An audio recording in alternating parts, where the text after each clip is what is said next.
Изминаа безмалку 2 месеци откако во крајбрежниот појас на езерото, кој спаѓа во строго заштитени зони, каде не се дозволени никакви градежни интервенции, со механизација се прокопуваше градското пливалиште во Струга, а за тоа никој не понесе одговорност. Згора на тоа, откако багерите направија пустош, оставајќи го со месеци послано со песок, камења и чакал, пливалиштето сега е во очајна состојба.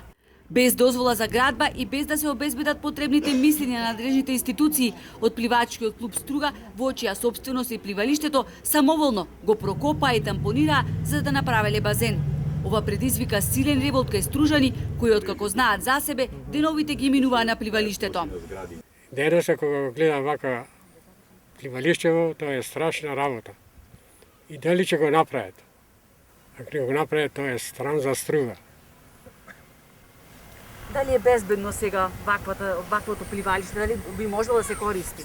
Не може да се користи за ништо кој вака.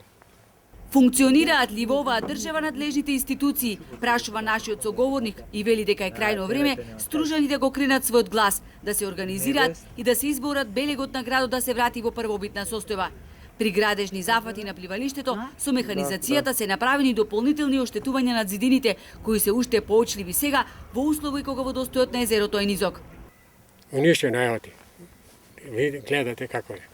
Онако зидот е повлечен ваму. Повлечен е. Наместо него да го направят, да го исправят, да го направят, тие лом го направят цело пливалиште. Не беше вака. Остана овие остоите од онака шинга е кладено. Не може ништо. Ако не се направи, најнеговото место ќе биде, најнеговото место ќе биде од овака. Цел живот сме го поминали ние. Тука.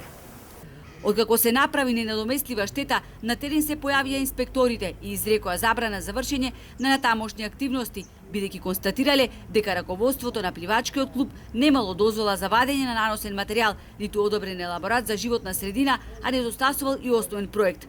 Предметот одамна е во раците на Државниот инспекторат за животна средина, но оттаму нема информација што се случува со пливалиштето, кој одамна го изгуби својот лик.